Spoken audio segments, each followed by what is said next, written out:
So welcome back to Third Age Reforged and to another battle replay, and we are back on 0.96 today, so certainly in the twilight of the current patch, and we have another siege actually today, another very large scale siege of 42,000 frames, so this one should go on for quite some time, and it is also a 5v3, so the defenders are very much outnumbered, and they are attempting to hold the stronghold of Goblin Town. Of course, the Goblin Town map, it actually bears a little bit more in common perhaps with the cityscape maps, in the sense that there are these sort of winding passageways underneath this black-rocked mountain, and I think it was Sal Ali, indeed it was, who sent me the battle replay playing as Rune today, one of the defenders, and alongside Rune we have their fellow evil men in Umbar and actually Khazad-dûm, perhaps joining the dark side somewhat here, and are going to be joining them on the attack, and we'll go through the defenders in just a moment I think, but that is a very potent infantry force that those three nations can boast, in particular of course Khazad-dûm with how powerful they are in 0.96.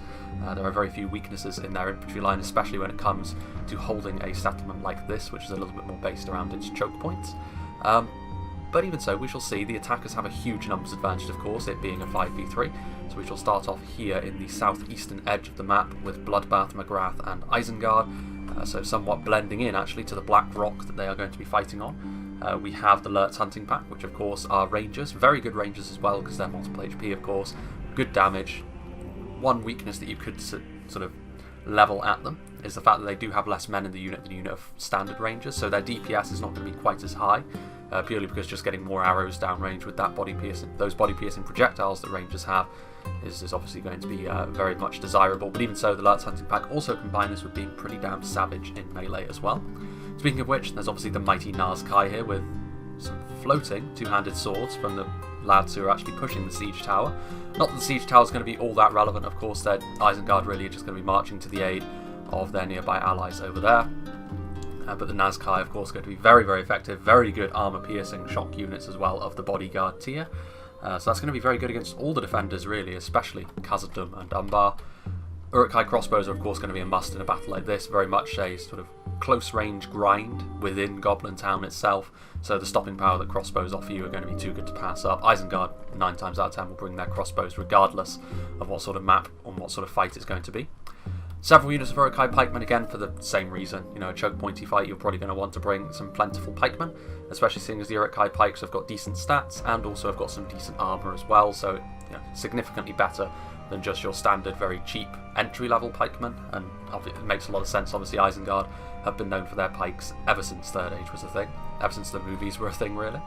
A couple of units as well of the Uruk-hai infantry without the armour upgrades this time, but that's just fine. The Uruk-hai infantry are still a very, very solid unit of line infantry, actually better than most of the standard men-at-arms units that the Western Kingdoms of Men can field. They're more expensive as a result of this, but it also just goes to show that Isengard are more about having a professional army, much scarier force in terms of individual quality than their orc brethren from the other orc nations.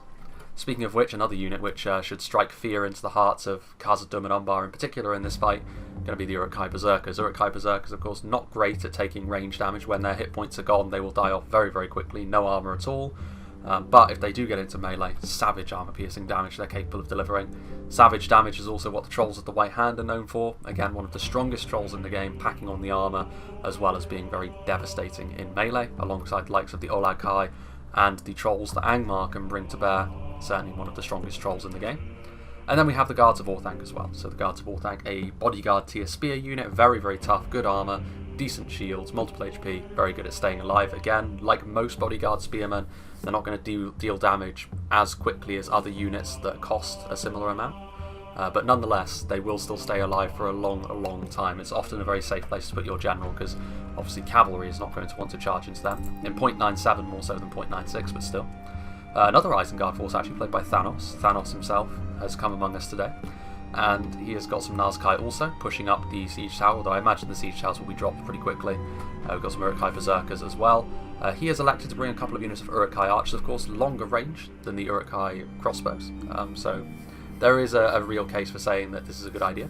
We'll see though, because all of the defending factions today, Rune may be a little bit of an exception, but all of them are capable of dealing with sort of ranged skirmish firepower like this relatively easily if they brought sort of certain units. Half-Orc Baneguard as well, good basic shock unit that's capable of dealing armour-piercing damage. Alongside the Uruk-hai Reavers, there are less of them, but they are also individually a lot tougher to kill than Uruk-hai Reavers. Speaking of which, more Nazkai, so he's gone for 2 units actually of Nazkai, that's a big investment.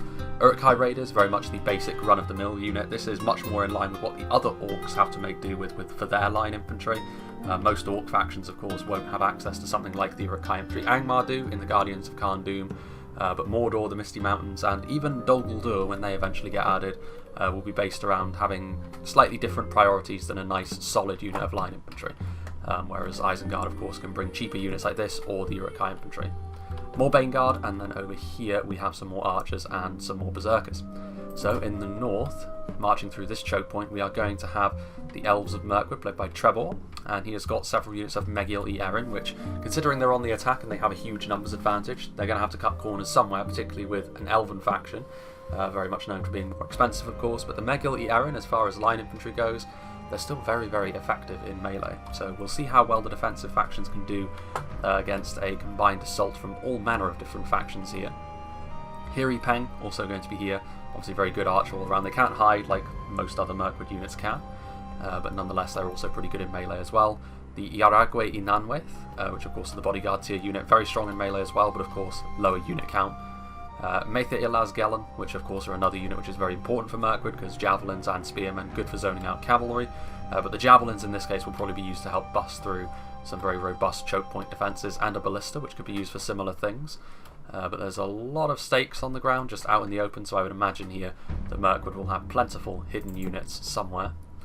Meanwhile, we also have the Orcs of the Misty Mountains, played by Baywin. The Misty Mountains have got a ton of units today, as they usually do, very much a numbers-focused faction, arguably the faction in the game which is most reliant on just swarm tactics. So we have the Mountain Orc Berserkers, AP, Blackback Mountain Berserkers, the most savage unit in their roster, probably the unit you'd be most scared of in terms of their infantry, certainly. Volk's Champions, of course, are another quite scary unit they have. Lots of heavy goblin infantry, heavy goblin spears as well, so the standard sort of fare here for the Misty Mountains, as well as some standard goblin infantry. Lots of numbers, lots of goblins, of course they're not going to win any prizes for overall quality, but there's a lot of them and they're going to keep coming for a long time, so the defenders are going to have to be on point to try and wear them down. The General, going to be in the Goblin King bodyguard, the safest place to put the General on foot for the Misty Mountains, because they are, at the very least, more survivable overall in a real battle situation than the Blackback Berserkers, who of course can be more easily zoned out by archers. Cave Trolls, fantastic at breaking lines of course. Cave Troll Drummers, good for keeping the goblins in line. Heavy Goblin Crossbowmen are of course good for the same reasons that the Uruk-hai Crossbowmen are. Lots of stopping power, very good for an Orc faction in particular. And then some Snow Trolls as well, which is the best the Misty Mountains can muster as far as having a troll which is good in sustained combat goes. And then finally we have Arthedain, played by Bot Lud, and he has got some Arthedain marchmen here at the front. Based on the size of his army, I'd imagine there's a few units of Dunedain hidden away.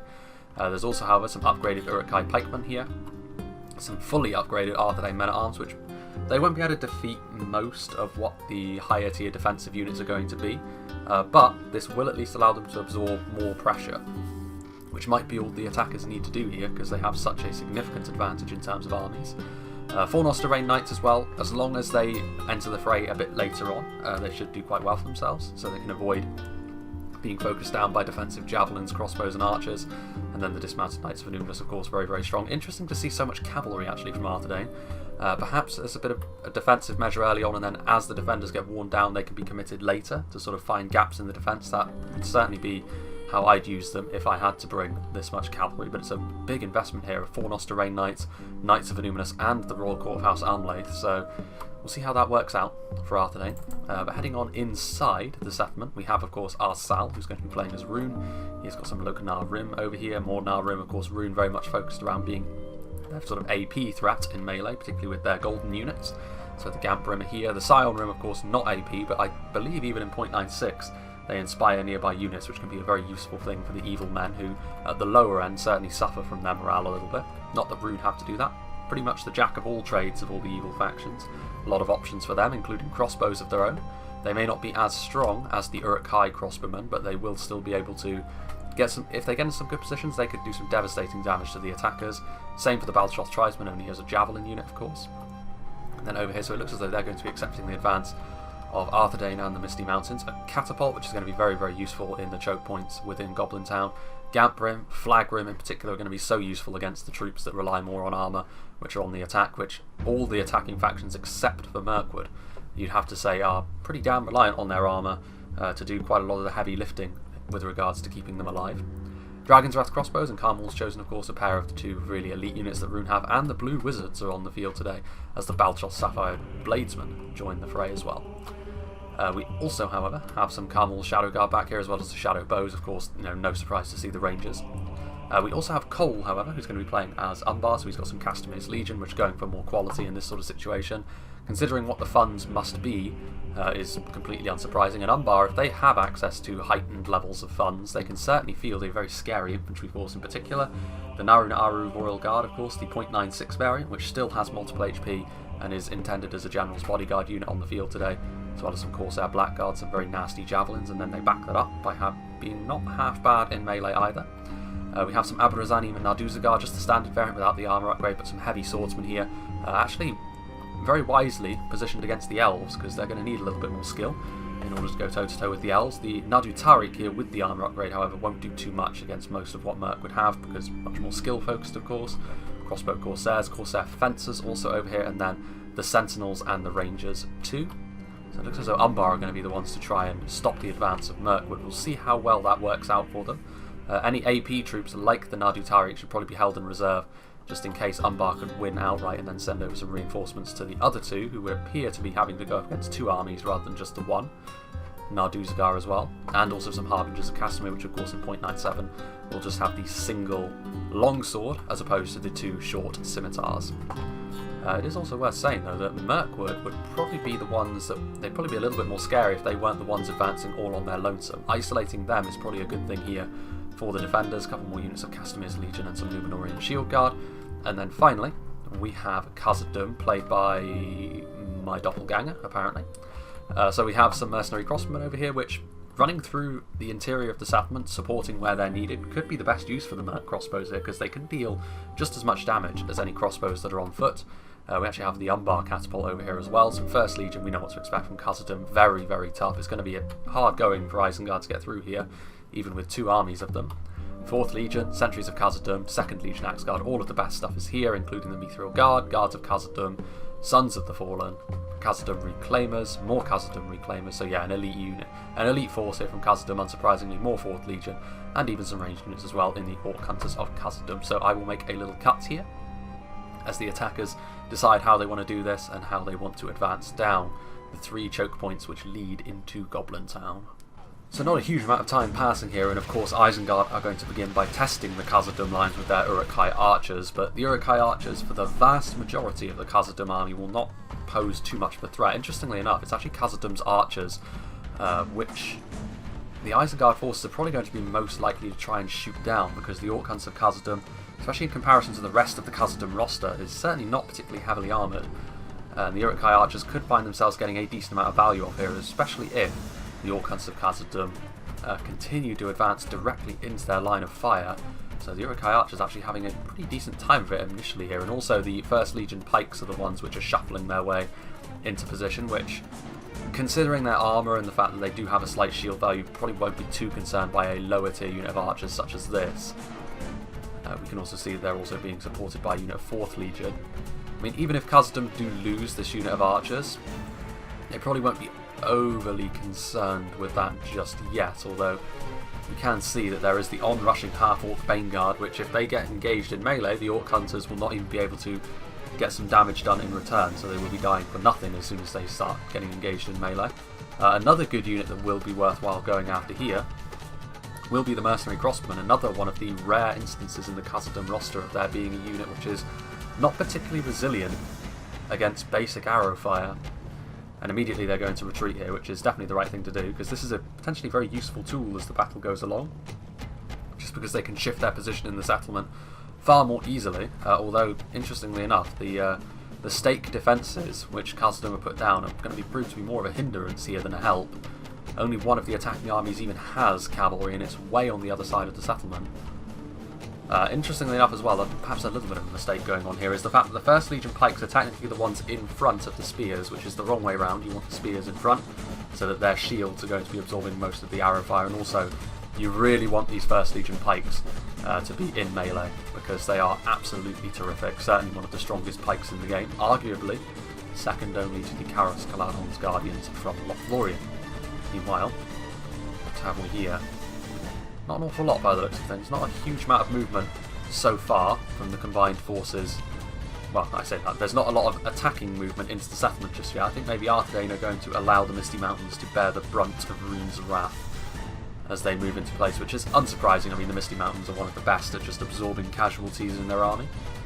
But Rune are also in a very nice position to defend here. They have a catapult as well, crossbows, javelins, the works. Meanwhile, it looks as though Mirkwood are actually going to shuffle their way into position faster than even the Misty Mountains are. The Thurney Tower getting into position, and Elven Archers, of course, they need no introduction.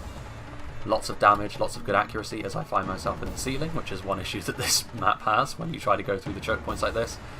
This is a rather strange choice as well, because it's actually the unit that you really don't want just sort of bearing the brunt of the frontline engagement archer to archer of the Castamir's ranges. This is absolutely not, especially against Elven Archers, because those Elven arrows are going to find their mark more often than not, and any arrow that hits against Castamir's ranges is going to score a kill.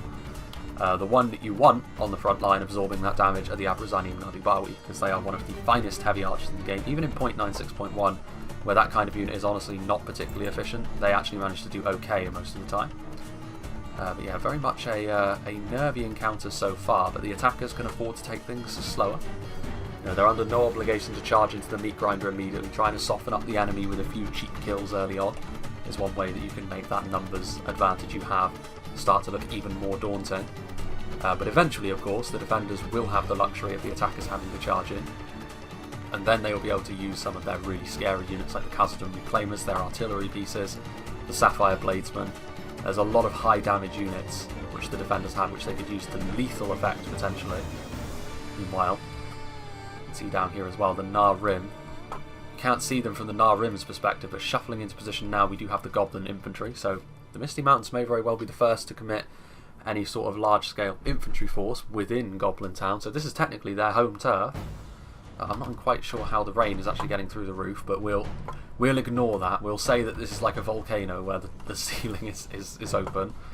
But this, I'm not sure. Like, the Goblin infantry are just coming forward on their own, which they're not going to achieve an awful lot on their own. Like I've said time and time again, really, that a unit of this type, which is very, very low tier, completely free, you know, so you're not technically losing any investment by throwing them away, but they're going to do very, very little. You're not going to bait any sort of savvy player into wasting any ammunition on a unit like Goblin Infantry on their own.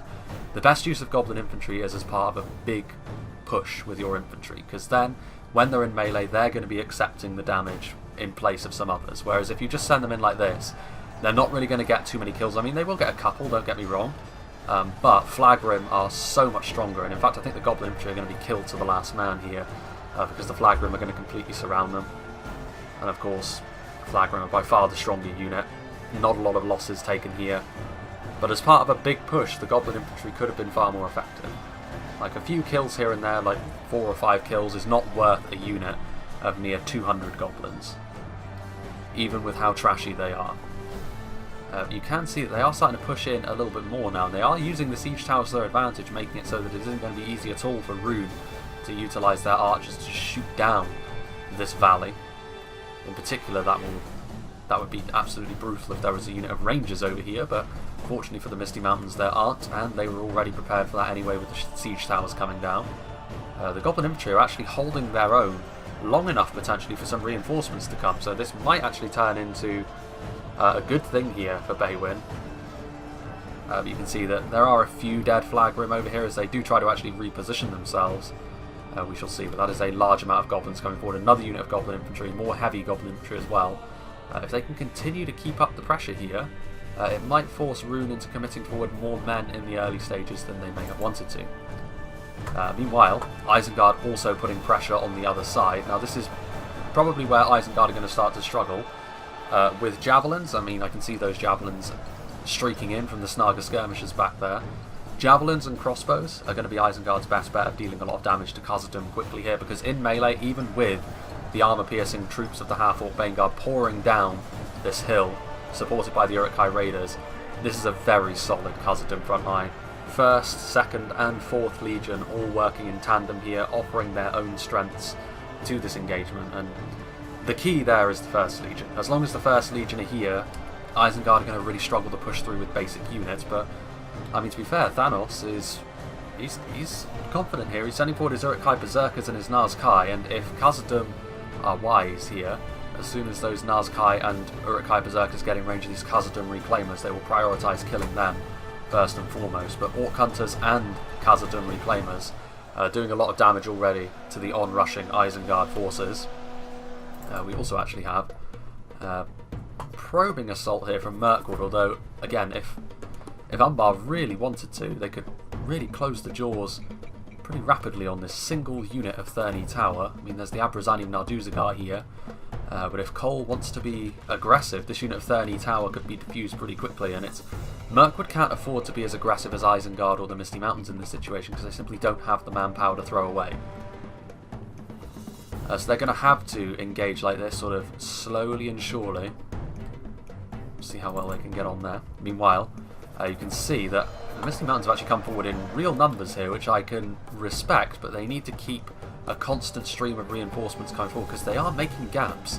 Like the Heavy Goblin Spears getting into Shield Wall, pushing through the runic line, the Armour Piercing also coming in handy here, the Scion Rim trying to paper over the cracks which are appearing in the runic line, but fortunately for Rune, there isn't really anything here that would suggest this will be a devastating thing. I mean, they will take a few losses which maybe they wouldn't have wanted to, but they can salvage this situation, and they can salvage it, I think, before any reinforcements come in. The Blackback Berserkers are maybe moving in now. That was actually a bit of deadly friendly fire here, which is a problem they're going to encounter because the catapult ammunition is going to scythe right through the goblins and go into their own men. Fortunately, the goblins will probably rout long before the more disciplined Scion Rim will. Fire arrows also streaking into the Heavy Goblin Spears, more Scion Rim being committed forward here as well. Over here, where the Gamp Rim are holding their position as well, that's an armour-piercing phalanx which the Misty Mountains are going to really struggle with. Meanwhile, over here, Isengard are having a really torrid time of things. They haven't really made any sort of progress against the Khazad-dûm line. There are dead dwarfs on the front line, of course, but it's really brutal, this for Isengard, because you would imagine that fighting downhill in this sort of situation would make it easier, and Khazad-dûm's fatigue will go up faster as a result of having to fight uphill. But the problem is fighting on a hill like this, it gives all of the ranged units a perfect shot at them, especially the catapult. Like, I'm amazed the catapult's actually missed as much as it has, but you can see there's a lot of crispy corpses in the middle of that fight, and the Khazad-dûm Reclaimers, the Orc Hunters, and the Umbar Catapult, they're going to be just teeing off here, and there's Nazkai and Uruk-hai Berserkers in there as well, so it's high value units they're shredding their way through.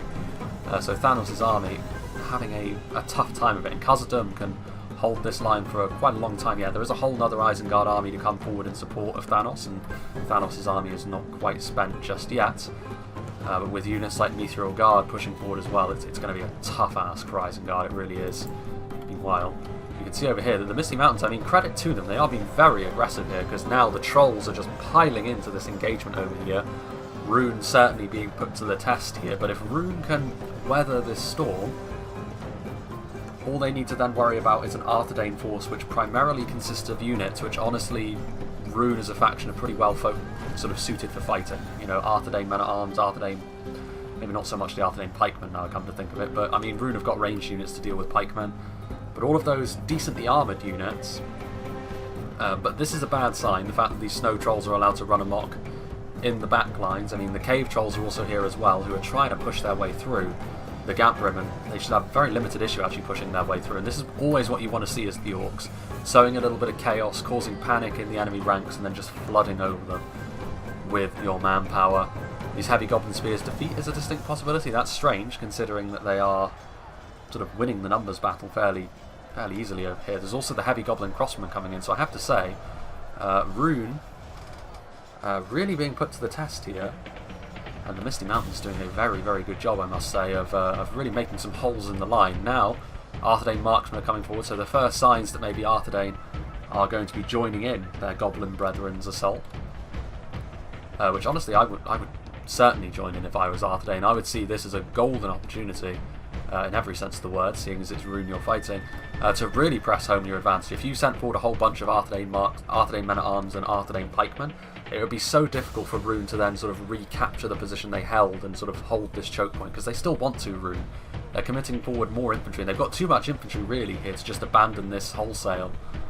And also, with all of these trolls just swarming over the Rune backline, Rune are going to be focused around trying to deal with these trolls, you know, because this is a panic station situation here. They're going to try and save their catapult. They're going to, you know, they've already committed forward their Carmel's Chosen, which is the green light for Arthedain, especially with these crossbowmen being run off. It's exactly the sort of sign you want to see if you're the attackers. Meanwhile, Verney Tower moving forward, and still this is very much a game of cat and mouse here between Umbar and Mirkwood, which, as you would expect, you know, for the reasons that I've already stated. But the Verney Tower doing what they can, just picking away at Umbar, because I think what Mirkwood are hoping for here is if Mirkwood can, if they start to win on the other fronts, the attackers, Mirkwood will then, you know, Umbar will have to move some reinforcements elsewhere, and then Mirkwood can strike when Umbar are a little less focused on defending their choke point. While, however, the Misty Mountains are doing well on the other side, things are not going quite so well for Isengard over here. You can see that now with the Meteor Guard on the front line as well, Isengard are actually being turned back. There are dead dwarves. I mean, there are more and more dead dwarves as this fight goes on. With the Snaga skirmishers and the Uruk-hai archers in position, that's unsurprising. But this is definitely a fight which Khazad-dûm have done very well in so far, which, as you would expect, I mean, this is exactly the sort of thing that you expect the dwarves to be good at.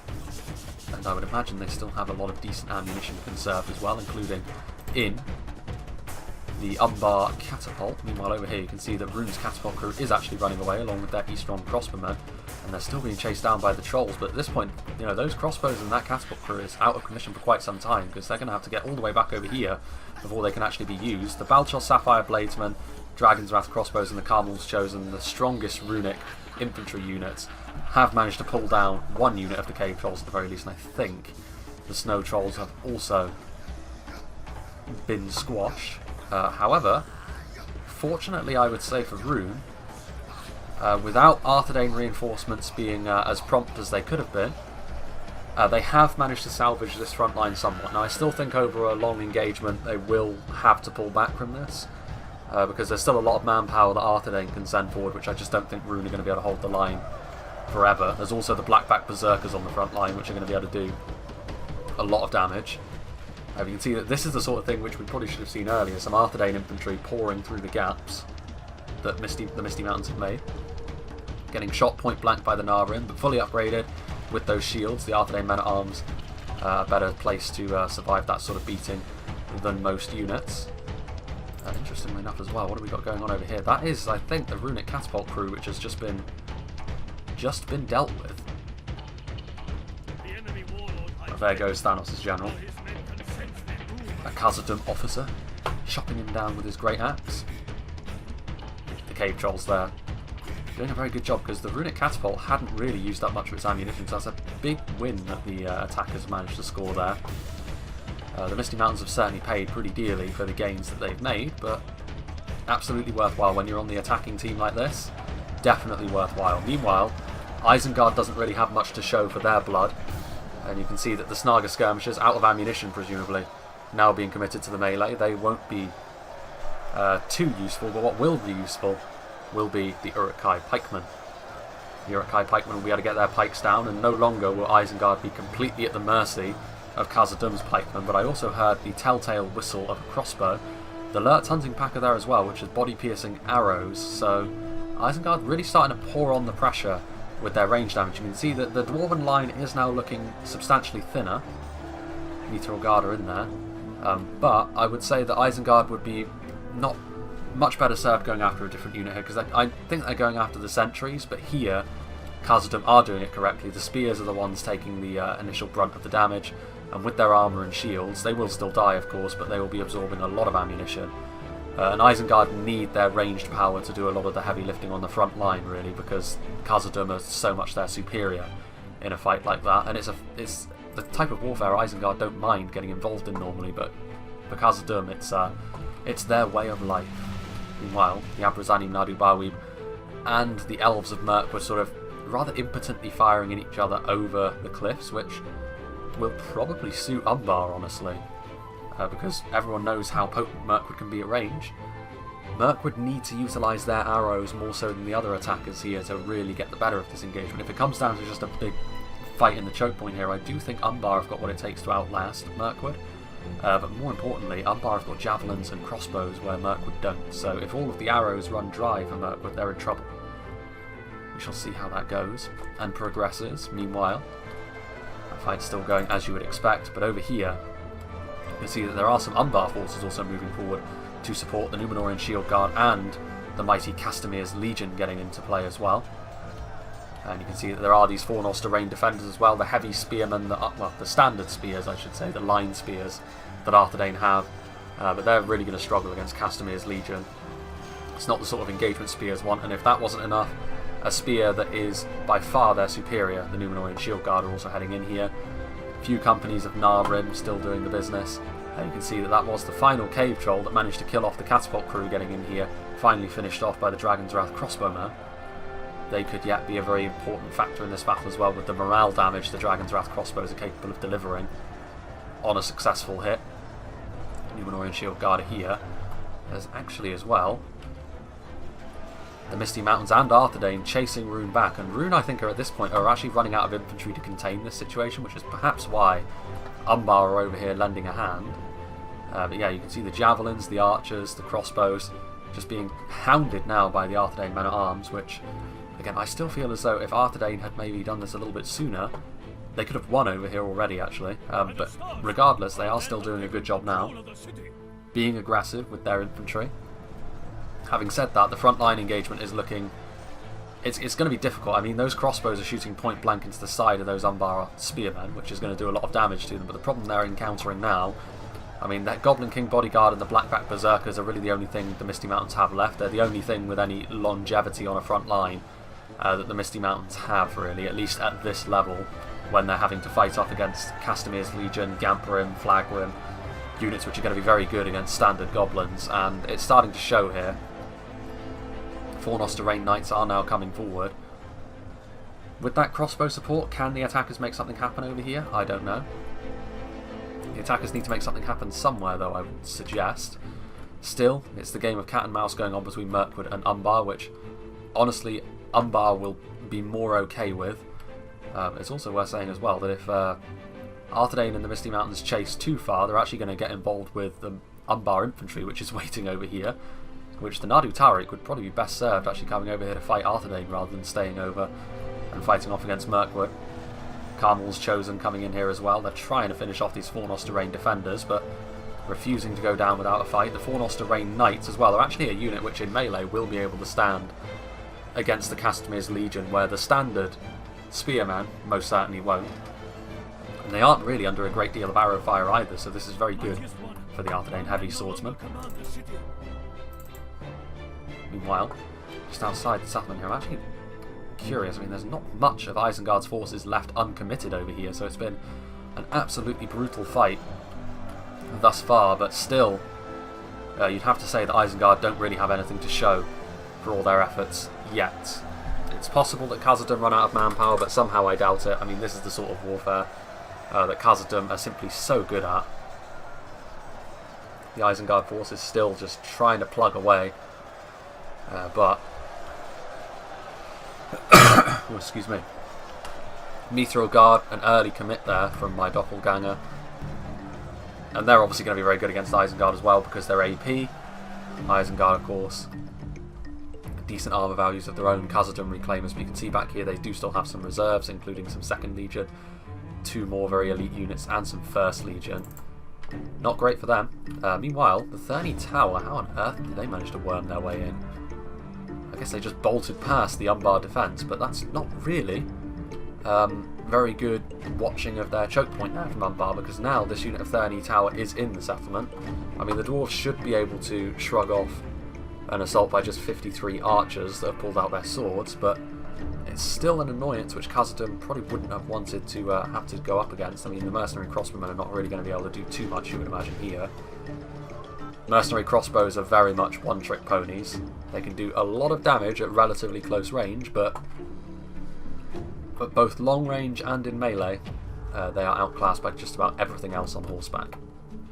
Meanwhile, Umbar's still just biding their time, waiting for Mirkwood to commit themselves forward. I don't blame Mirkwood for being this cautious, because they simply can't engage in the sort of tactics which their allies have on the other fronts. Meanwhile, Balchoth Tribesmen facing off against a very depleted unit of Arthedain men-at-arms at this point. I'm very surprised actually the Shadow Guard have not got in there, because with them, those man-at-arms would have broken a while ago. But this fight over here, where things were going pretty well for the attackers previously, are actually continuing to go pretty well for the attackers, because they are now... there's not a lot of defensive infantry that's left over here at this point. There's still a few cave troll drummers, encouraging the nearby goblins to fight onwards. There's a few Carmels chosen, a few golden boys, a few Casimir's legion, very much a hodgepodge of defensive units at this point, trying to hold back the assault. And now that Arthedain are on station, the disorganised and undisciplined goblins just came forward with sheer numbers to do the initial damage. Now can Arthedain finish the job and really get the attackers a foothold in the settlement? See over here the other unit of Shadow Guard also committing themselves to melee. The Shadow Guard should be more than enough to deal with a unit of men-at-arms. You can see already the big halberds, cross battle axes that the Shadow Guard wield are just going to prove too much for the men-at-arms. Very much an AP focused unit, a very strong shock infantry unit that Rune have in their repertoire. And a unit of very basic line infantry like that is not really what's called for dealing with this sort of thing. They should really be being shot by ranged units. I mean, I can't imagine that the attackers over on this front have run out of ammunition already. There was a few crossbows and archers that they had waiting. Meanwhile, back over here as I find myself in the roof of the mountain once again. Still Isengard, the assault persists, which is impressive in its own way.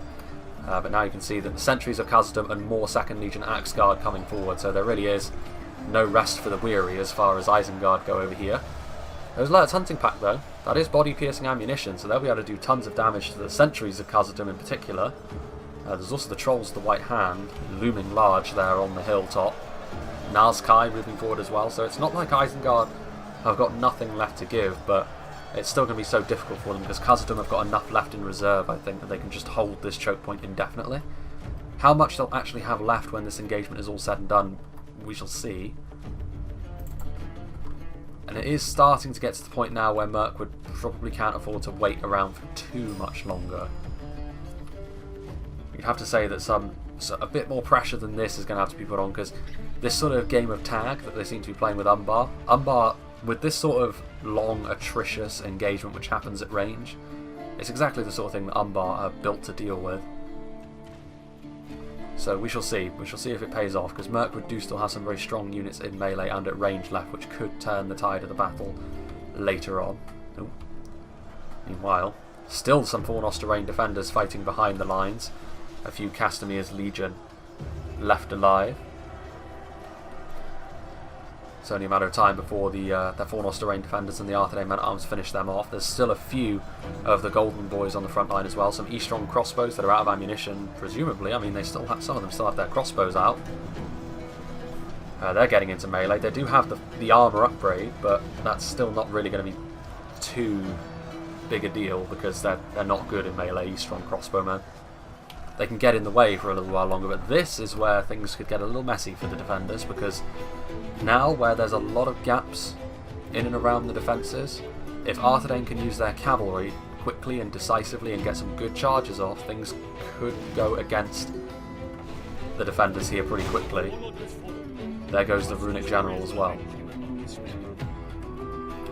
you can see there that the Orcs of the Misty Mountains with their catapult doing the business. And also the Fornost-Terrain Knights going after exactly the right target. The crossbows had already turned their crossbows onto the Fornost-Terrain Knights. But charging them down, getting those lances down, doing some damage, stopping them from firing may be the better thing, really. Meanwhile, they're also going to charge into the Shadow Guard, I think, so riding with the heavily armoured Arthedain cavalrymen, but there's still a long way to go in this fight yet, so just based on the amount of frames that are left in the fight, you can sort of draw from that this cavalry manoeuvre is not going to be as decisive as perhaps it could, and that may be because only one unit of cavalry is being committed forward. You could certainly make the argument that if all three were being committed forward at this point, Rune would be... It would be very difficult for Rune to deal with that, especially seeing as one of them would be the all-conquering Knights of Anuminas. Meanwhile, some Baltroth Trident also being committed forward, so you can glean from this that really Rune are just interested in delaying this Arthedain push, and I mean that's a vicious close range shot. They just managed to get it off before getting charged, but they lost a huge number of their own unit as well, so very much a Pyrrhic victory there for the crossbowman, and the Fornoster Rain Knights continue to charge in. They charge past into the Valtros Sapphire Bladesman, killing off a few of the Sapphire Bladesmen, but with those sort of large two-handed Karambit swords which the Valtros Sapphire Bladesmen use in melee, they are not to be trifled with, especially not by a unit which had already taken such grievous casualties so soon. But still, Rune are actually able to hold this line, which is credit to how Rune are actually really eager to hold this choke point. But I don't know, I feel as though the attackers could have had this sewn up by now, but I can't really blame the attackers too much because they have done a lot of things that have been good so far. Meanwhile, there's actually been a little bit of a counter-attack here from Cole, as the Abrazani Narduzagar close with the Thurny Tower and melee, but based on the amount of casualties they'd already taken, the Abrazani will fall by the wayside. Worth saying as well that they will become Axeman in 0.97, so they'll lose skill, but they will gain AP, which is a pretty significant gain for Umbar, to be honest with you, because most of their AP, they rely on their ranged units to actually do that at the moment. Well, there they go. Back they come. Here come the Megil Yeren, who will be able to swallow this unit of 11 Narduzagar whole.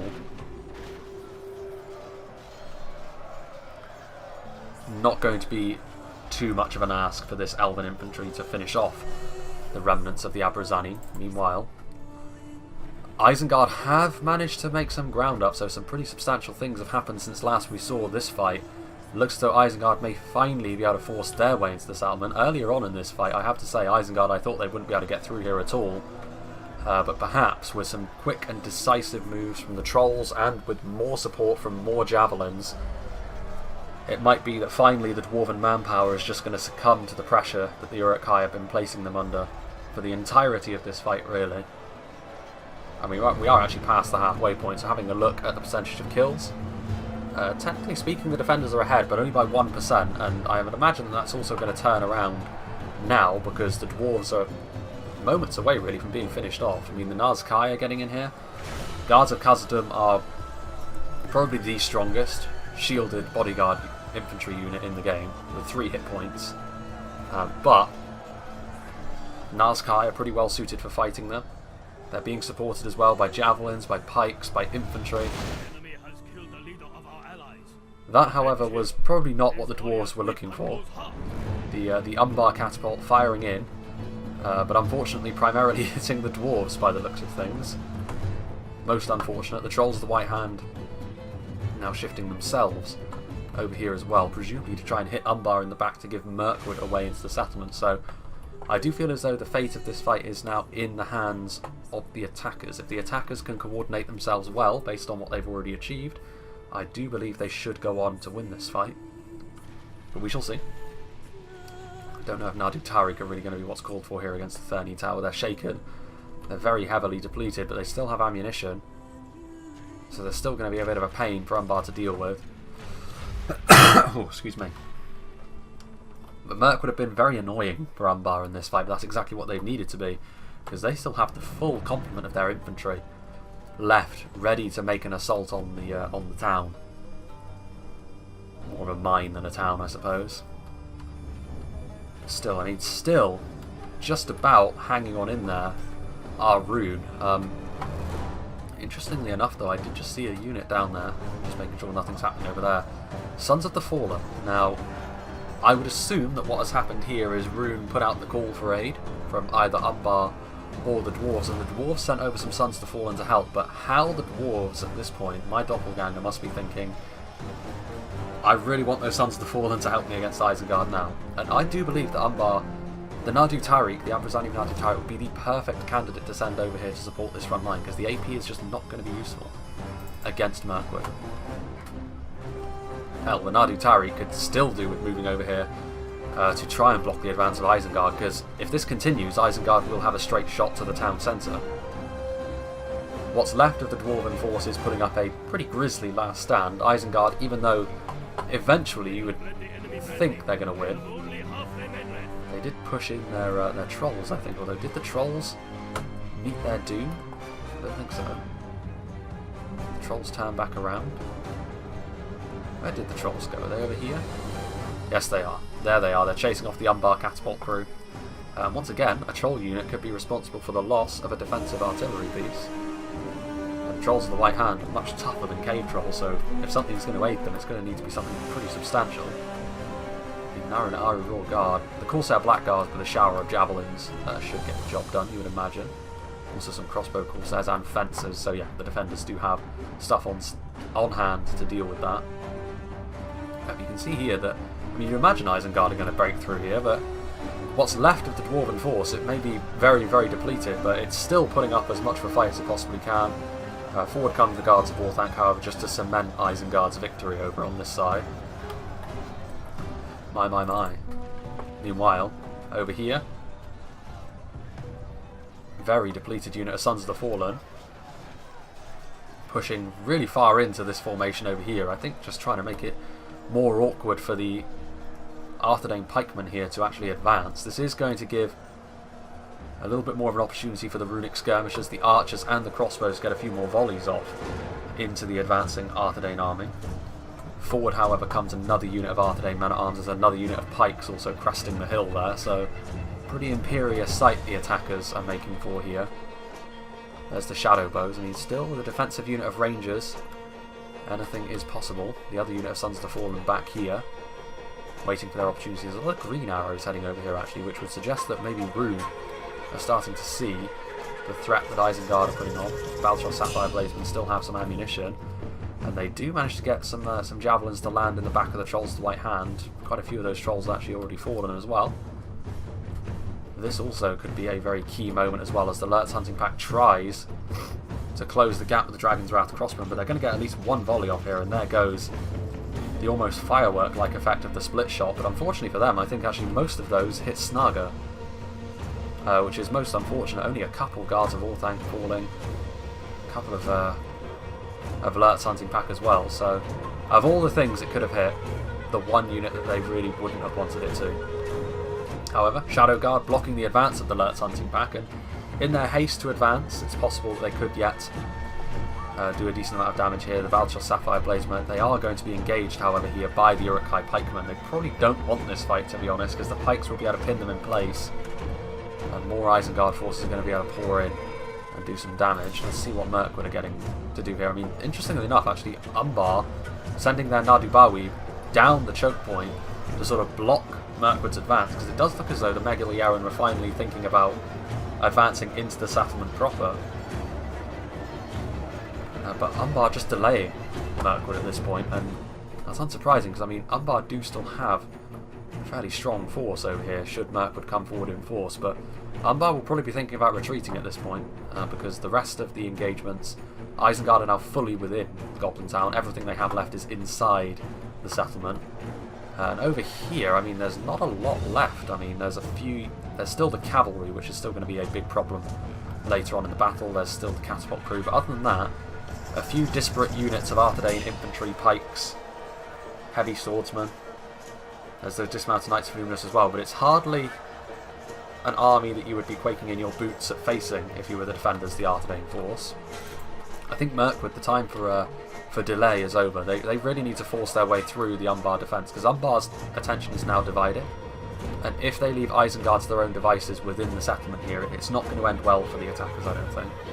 Some decisive actions need to be taken. The Corsair Blackguards are there. I mean, it's only a unit of crossbows that are out of ammunition. The Corsair fencers are going to be able to poke and prod their way through the crossbows pretty easily, to be honest with you. Forward go the fencers, wielding those two rapiers. Certainly a very aggressive unit in the way that they're set up. Almost looks like House Tully armour that they use with the fish scales. A lot of Umbar's units have that inspiration, actually, now I come to think of it. The Blackguards can include themselves in that number as well. Meanwhile, those Etron crossmen are getting a shower from the Arthedain marksmen, an arrow shower. Another unit of Baltrol tries to be coming through here, but there isn't much really that the defenders have left in reserve over here, so eventually Arthedain are going to get into the settlement. Just some Gamprim and some Sons of the Fallen preventing Arthedain's continued march into the settlement. Excuse me. Some Abrazani Narduzagar once again. Umbar doing a very good job at slowing down Mirkwood here. few arrows finding their mark there into the front of the Narduzagar. This is a much healthier unit of Narduzagar, but still, with that support they're receiving from the arrows, I don't know if the Narduzagar... Yeah, I think the Megalierin will win this with the arrow support that's so close by. Maybe not if they try and push their way through the Narduzagar too aggressively. Harbingers of Castamere, I should say. Meanwhile, Isengard, I think, trying to sort of regroup themselves now that they're within the settlement. Maybe trying to make a play for the town centre, but yeah, there's not much of Isengard left. They made it into the settlement, but at what cost?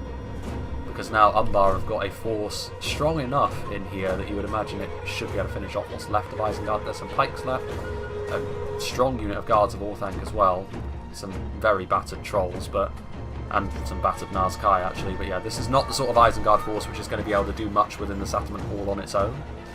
It's going to need some support from some of its allies, and it's going to need it relatively fast as well.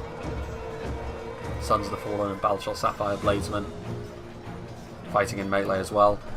Sapphire Bladesmen, of course, with the blue wizards. Good to see them. Corsair Blackguards rotating over the crossbow Corsairs are also a very useful defensive tool to have later on. Albeit with Mirkwood still being very conservative, they will have a lot of those arrows left, including the Agwe Inanwe and the Hiri Peng. What have we here? Gamprim, finally. The Gamprim and the Sons of the Fallen look like they're finally going to be brushed aside by Arthedain after some difficulty. There's not much of the Misty Mountains left, but the Misty Mountains, it was, in true Misty Mountains fashion, they took the defence head on, and this mountainous pile of corpses is the result. Let's see what is going on over here. I do like the sort of the interior of Goblin Town with some of the little touches, that's really neat. Meanwhile, Númenórean Shield Guard moving down to also block the advance of Mirkwood, but you can see how difficult it is to actually fight the Megalierin when they're receiving this arrow fire support, because they don't really rely on their armour, they rely on their defensive skill, which makes them very, very efficient in an engagement like this. I mean, there are those crossbow Corsairs getting into position, which a good volley from them, particularly into the gap there, is going to do a lot of damage to Megalierin. The armour piercing isn't the important thing, the stopping power is. And they are going to be able to get a decent volley off there as well. Several Megalierin starting to fall away, actually becoming shaken as soon as those harpoon-like projectiles landed. Harbingers of Castamere will be a tough cookie for Mirkwood to force themselves through as well, but Mirkwood, unlike their allies, still have an army which is in good shape. I mean, most of it's untouched. It's really only that unit of Megalierin in melee and some Thurny Tower which has even seen combat yet. I think what's left of the Isengard army is going to try and meet up with what's left of Arthedain and the Misty Mountains to try and sort of consolidate their force. Which again, this army wouldn't have been able to affect too much of an advantage on the town centre, so that's very much an understandable course of action. But that is it. So Arthedain finally marching over what must be an awful smelling pile of corpses, are now going to be able to get what remains of their army into the settlement, and alongside Isengard they'll have to try and do something, you'd imagine. But the key player in this battle for the attackers moving forward is most certainly going to be Mirkwood. They have the army which is in by far the best condition, and they still have a lot of arrows that they can utilise. They've also got some Gwathi Erin Gallen in there, which they've got the projectile as well, although the Hiri Peng moving forwards. They have a ballista as well, although I don't really think the ballista is going to be as big of a factor. Back go the Harbingers of Castamere, so yeah, you can see now the defenders, Umbar pulling back all of their forces to the town centre. This will play into Mirkwood's hands though, because if they can get their archers into good positions within the bigger areas within the interior of the settlement, they will be able to utilise their archers to pretty good effect, but the defenders also have their own ranged units. I mean, Rune do still have their catapult crew left, or at least some of them, which they will have ammunition because they barely got to use it before the trolls forced them into a retreat. Umbar probably still have some ammunition left as well, but again, the Mirkwood Ballista will be having its own input on who will win the artillery duel. They've also got some crossbow Corsairs, they've got some rangers, so it's not as if the defenders are just fishing a barrel for Mirkwood to shoot here. Mirkwood are going to have to contest the long-range game. Meanwhile, the Númenórean Shield Guards still fighting on with the Megalierin actually forced into routing there, a combination of the Númenórean Shield Guard and the Corsair Fencers, perhaps seeing an opportunity here to do a little bit more damage than they were expecting to be able to do. This unit of depleted Thurney Tower will also go the same way, so Umbar counter-attacking what they have here, the rear guard action doing what it can, but this is not going to last too long because this is where the cavalry should come into its own. I mean, the Knights of Innuminus are going to be able to rear charge here. I mean, I know it's spears, but a rear charge from the Knights of Innuminus is going to leave the Umbar infantry in that choke point with very little chance of survival. Are they going to charge in? They are. Here they go. Lances down, lads. That, I mean, that technically was a charge. They did get their lances down, and with a knight unit like that, that will still be enough to kill off a few, but it certainly wasn't the most earth-shattering charge that a unit of knights like this can deliver. Knights of Innuminus. I mean, this is Númenórean Shield Guard, so they could end up losing a couple of unit models here, and indeed they are doing so. Even the Corsair Fencers will give as good as they get in melee. And this cavalry is still something which can be very, very useful here, because this is a very open town centre. Cavalry can find gaps. And all it takes is a few nasty charges from the Royal Court of House Armlaith and the Knights of Innuminus to really affect this battle in favour of the attackers. But certainly it's really just a case here of waiting for Mirkwood to punch their way through those Umbar forces, because the rest of the attackers are sort of just waiting in position. Arthedain committing their cavalry forward to try and expedite the process of getting Mirkwood into the settlement, Mirkwood being by far the strongest attacking army at this point. Men and orcs having to look up to their elven overlords. Still, these Númenórean Shield Guard hold their ground. I think the Númenórean Shield Guard are actually locked morale. Even if they aren't locked morale, just based on how higher tier a unit they are, their morale will be very high. Another charge perhaps from the Knights of Innuminus. And the longer they're in melee, the more chances they have of just poking a few additional elves down. A few of the Maithe Il Asgalan. I'm very surprised actually that the elves are allowing the Maithe Il Asgalan to sort of pick up the slack here with the Númenórean Shield Guard. Knights of Innuminus perhaps not too eager to actually charge in again on the Black Númenórean spears. And still they hold the line. Like Thermopylae, only much, much weirder. Knights of Innuminus, are they in wedge? I believe they are in wedge formation, not something you get to see an awful lot of. I mean, to be honest with you, wedge formation I don't really see the benefit of using wedge, because when you have cavalry you really want them to hit as much of the surface area of the unit you're charging into as possible if you want to do a lot of damage in Medieval 2. And wedge makes your cavalry unit thinner. You can break through lines with it to get to what's behind them, but that's such a rare occurrence that you want to do that. And any player worth their salt in Reforged at this point is going to be able to respond very, very quickly to that sort of tactic. Still, it's neat to see the formation at the very least, and that is a charge which should finally bring about the demise of the Númenórean Shield Guards, and Thurney Tower also pushing their way in. Maybe a couple of extra free kills that those Númenórean Shield Guard can get, because they really have been holding their own resolutely. Proving to be a bit of a humiliating experience this for Mirkwood. They can't even get their way through a very depleted, battered and bruised unit of Númenórean Shield Guard. Meanwhile, Azog, forever alone here as the rest of his retinue was killed in the earlier engagements. Meanwhile, Castamir's Rangers are sort of firing up into the roof. I mean, they're trying to go after the catapult of the Misty Mountains, which is understandable, but I mean, a unit of Castamir's Rangers, their ammunition is far too valuable to be wasting on pot shots like that. If this was just a basic unit of archers, sure, go for it, but not Rangers. Rangers are going to be too important for you at this point. As we enter into the final phases really of this fight, we're well within the final 10,000 frames. It is dead even. Absolutely dead even. Both sides, interestingly enough, still have a fairly significant range presence, which is not something you expect from a siege like this. Meanwhile, crossbow Corsairs reloading. Those Knights of Innuminus need to get out of there. This is not where they want to be. There's pikes, there's crossbows, there's javelins. A point-blank volley from the crossbow Corsairs, and as far as damage goes, the crossbow Corsairs are pretty lethal. They're very, very fragile, very low armour values, but their damage is nothing to sniff at, and Knights of Innuminus actually routing.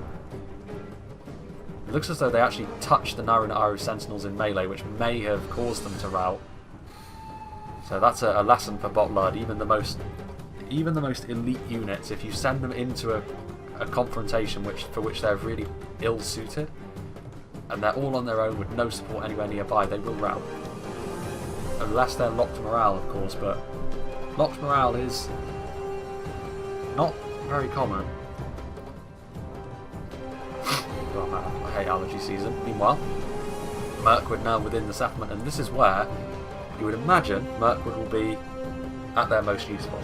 They still have a lot of archers available to them, getting into positions they can shoot in to the makeshift skilltron, really, that the defenders have set up. You can see over here that Isengard are the ones, they definitely need to pressure more than one side of the town centre here. This is the bad thing for the defenders here about defending the town centre, is it's so open, there's so many angles which you can approach it from. That's something the attackers need to take advantage of. I know they don't have the most manpower anymore. Mirkwood are the ones with most of their army left alive, and they're elves, so of course they won't. Meanwhile, I'm not sure why these Eastron crossbowmen counter-attacked out here, because the Knights of Illuminus are back and flattened the crossbowmen. Point blank shot. I think actually that was an interrupted shot, because I think the Knights just got into melee just quickly enough. They really want to stay away from the Sons of the Fallen now. Knights of Illuminus are wavering once again. Yeah, and you can see they are starting to fall away. I mean, spears, when it comes to spears, the Sons of the Fallen are some of the scariest in the game. They're armour piercing, I believe, as well, which is what makes them so scary against cavalry. There are the Carmel's shadow bows. Not often we see a late game siege like this where the victor may very well be dependent on whose ranged units are capable of dishing out the most punishment. Because both factions are still very, very dependent on this point, at this point rather, on their ranged units. The Naru Sentinels, of course, do have those shields, so they won't be completely defenceless in melee. The Castamir's Rangers being caught out by the Thurny Tower. Forward come the Abrazani Nadu Tariq again with their armour upgrades. They'll be a decently durable unit for this late stage, but considering a lot of what they're going to have to fight, probably going to have to be Mirkwood. This again is a very, very weird decision to make. The Carmel's shadow bows are out here now. Like, there's cavalry running around. I still think the Royal Courthouse Amlath is around here somewhere as well. There's still the odd troll or two as well. You really don't want to be putting your Carmel's shadow bows out there on the line. Because they could very well prove to be a match winner for the defenders at this point, because the Castamir's Rangers at this point are pretty much dead. So there's only one. That was a decent hit there, right into the heart of this blob of Mirkwood forces. The Delupen, Em and Dwyer, which are Mirkwood Rangers. Absolutely not the sort of thing the defenders wanted to see at this late stage of the battle. Meanwhile, forward come Umbar, Abrazani Nadi Tariq counter-attacking from the town centre, and they will be able to send these Arthur marksmen packing.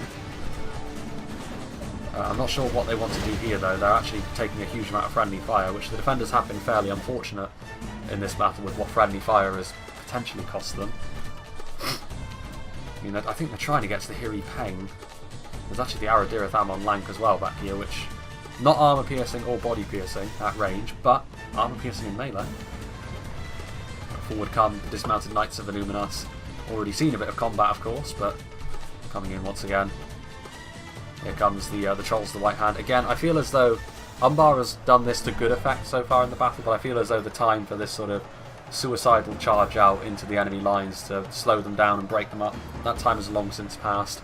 These Nadu Tariq were needed around the town centre. As it is, they're just going to be surrounded and destroyed, which is unfortunate for them. Meanwhile, over here the Shadow Bows trying to get into a good position to shoot. And this may very well be the end of the Isengard army at the very least. The Carmel Shadow Bows are going to shoot right down the line. Even if they weren't, the Sons of the Fallen should be enough to finish what's left of Isengard. Yeah, it's an easy shot for them. There's still one Knight of Illuminus, although finally he's routed. I think that should be the last we see of the Knights. There are the Crossbow Corsairs, the Naran Ari Royal Guard. Arthur men at arms starting to swamp over the town centre. At this point, things are looking pretty bleak.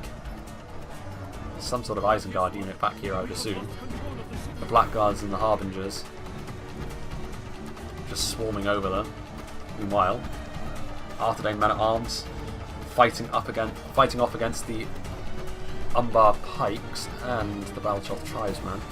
Forward come the Balchoth Sapphire Blaze once again. They still have ammunition. They need to pull back and utilise their ammunition. They badly need to against the Knights of Illuminus at the very least. Not that the Harbingers will go down easily, but they're shooting into the Nara and Aru Sentinels as well. That will get friendly fire, but at this point I think the attacker's going to afford a bit of friendly fire if it just breaks the back of the defenders more quickly.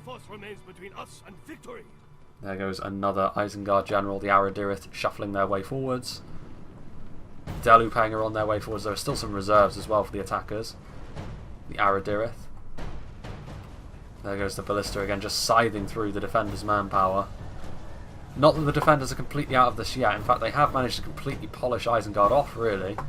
And if they can shift a lot of these reinforcements around to this engagement over here, with how strung out that the attackers actually are, the attackers not committing forward everything all at once to quickly crush all resistance, could end up costing them pretty dearly here. I mean, you still imagine with all of these Elven archers providing overwatch to the infantry as it moves forward, the attackers should still win. I mean, it's dead even though. But something else, of course, is the fact that the attackers have got their artillery, which is teeing off on the defenders as it stands. Arthedain pikemen marching in as well. They'll be able to get their pikes down and make it very difficult for the defenders to do anything in melee.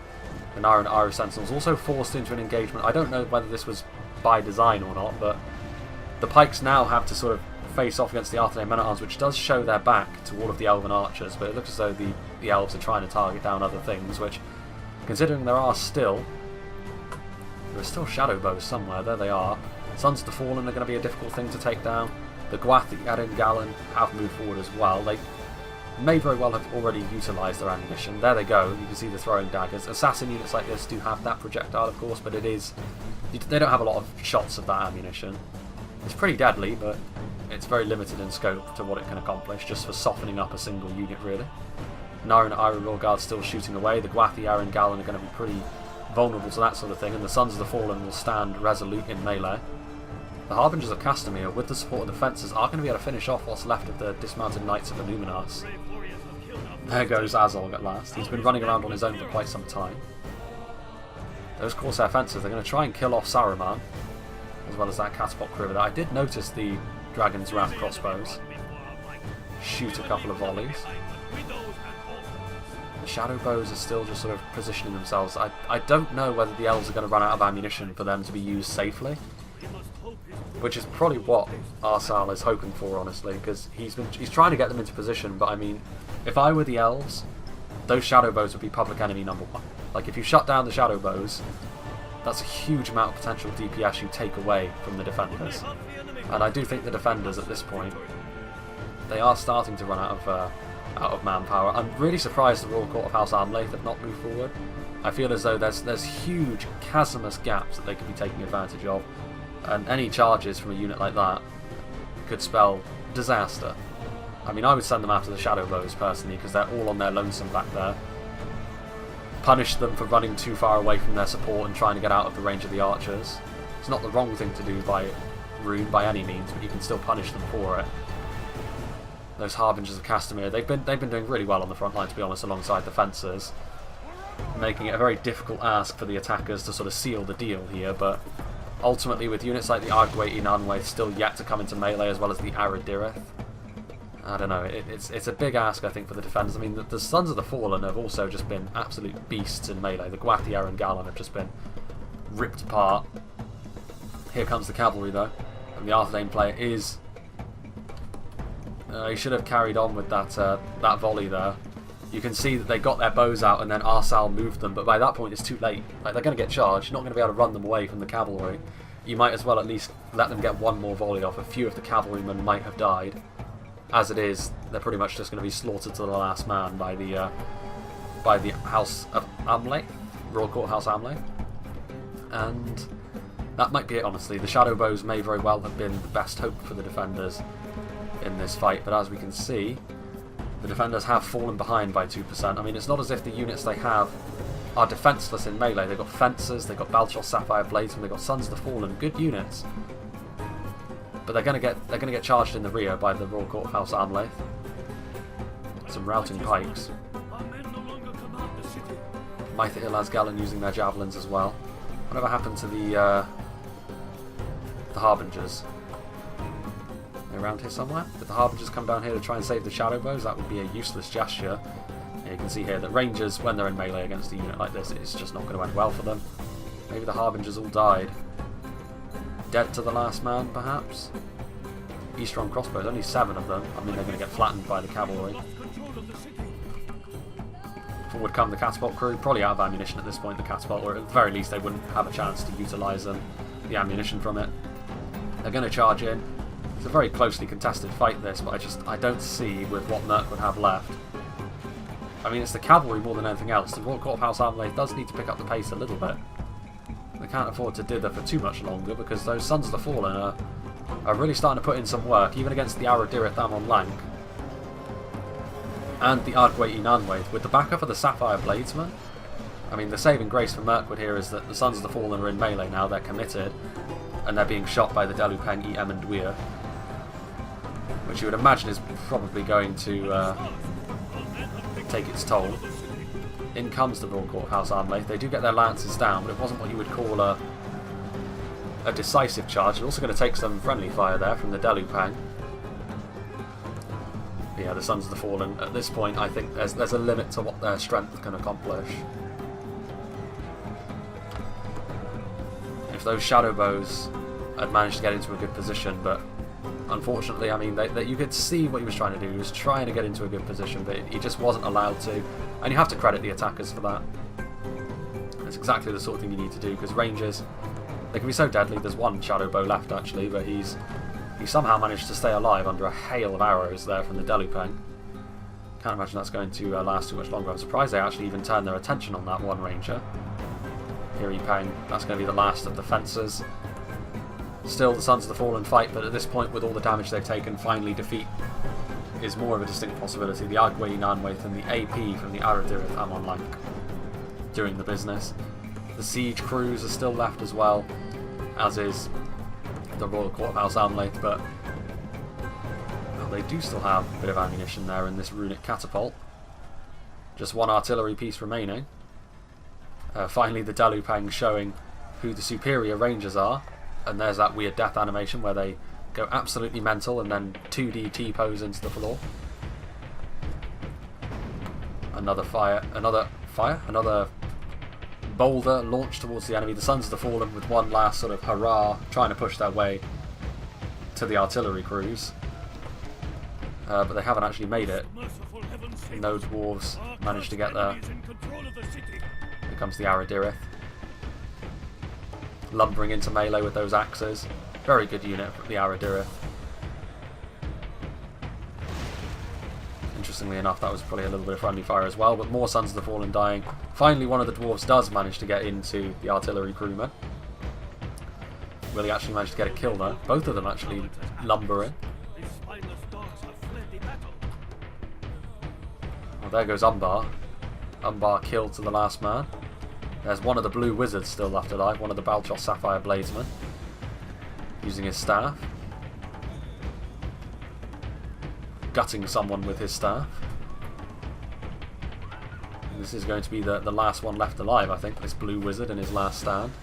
The Arthedain General's right there, and he is actually going to get back up from that. The Arthedain General rides off. There he goes, gutted. And this is going to be the end, you would imagine. Crossbow Corsairs. There's actually the Sons of the Fallen which went before, so it's technically the Dwarves that fell first. Oh really? The Runic Army's tired? I never would have guessed. They need to get on the treadmill and work on their fitness a little bit more. Meanwhile, so which of the defending armies retreated then? They were all still fighting up till that point. Most strange. 3% differential though, in a fight with 8 players, particularly considering the format 5v3 is very, very close, and the defenders so near and yet so far. Started off very well actually for the defenders, particularly on the Dwarven front, but Isengard eventually managed to push their way through, which, considering the grievous losses they took, was very impressive in its own way. I do feel as though special credit does have to go to the player who got the most kills for the attackers, and that's the Misty Mountains. They pushed forward very aggressively. And if I did have a criticism of the defenders, because they didn't do an awful lot wrong, it was just the attackers approached it. In a 5v3, if the attackers perform just competently, they're going to win, just because that's how it works. There's too much in terms of numbers to overcome in this sort of engagement normally, unless you really sort of give the defenders an enormous money advantage. But then it goes from being quite close like this to the defenders not being able to do anything, just bouncing off ridiculously elite armies, which, you know, it doesn't make for great viewing, put it that way. But if I did have a criticism of the defenders here, which could have led to their defeat, it was that on the front where Rune was guarding against the Misty Mountains and Arthedain, the really savage Misty Mountain assault, which caused gaps to appear in their line, I think they panicked a little bit at the sight of that, because, you know, their catapult crew started running halfway across the settlement to get away from trolls, and even then they barely made it. Yeah, it was all a little bit ill-organised, and I feel as though, again, there was some support coming over from the dwarves, when the dwarves probably would have been better off having the Sons of the Fallen help against Isengard. You know, the Nadu Tariq from Umbar maybe would have been a better choice to send over to help against Rune, because the AP would have been useful. Little things like that, but I do feel as though that front, the engagement between Rune against the Misty Mountains and Arthedain, was where the attackers won it. I don't want to say the defenders lost it, because the attackers most certainly won this fight. Let's see what the MVPs were for Rune, though, because in spite of that, Rune did still perform very well. They killed an awful lot of the attacking forces, and considering it wasn't just orcs, but also pretty decent quality human units they were going up against as well, that is something that is worth saying. Meanwhile, I think it was Flagrim, actually, 276.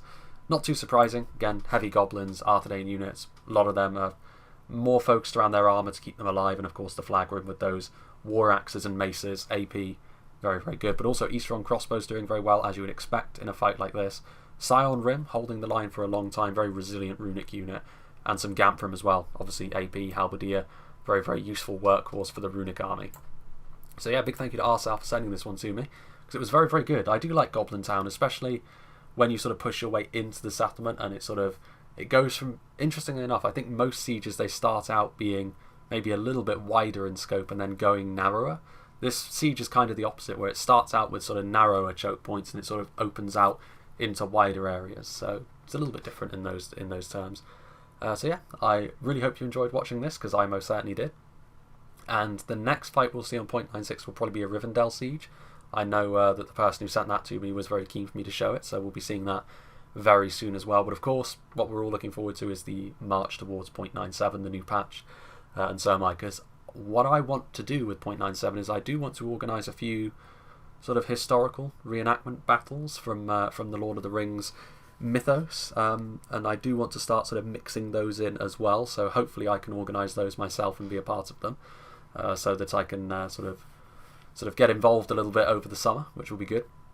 There is also the Good and Evil sort of tug of war event, which is going to be happening shortly after 0.97 release, I think a week or so after it releases, which I will also be a part of, and I think I'm going to be part of Numenor, so that's very good. So yeah, there's a lot to look forward to. There's a lot going to be going on with Reforged, and of course there is also the matter of maybe doing a campaign. I'm not sure. I have some ideas on that. It won't just be me doing a campaign and then recording it. I do have, I think, a better idea, something a little bit more digestible for a YouTube format, because as it is, campaigns are very difficult to do because they can run for so long. But I think I have an idea to make it a little bit better without cutting out on any of the important content, but we shall see. Regardless, I hope you enjoyed this, and I hope you will join me for whatever is next.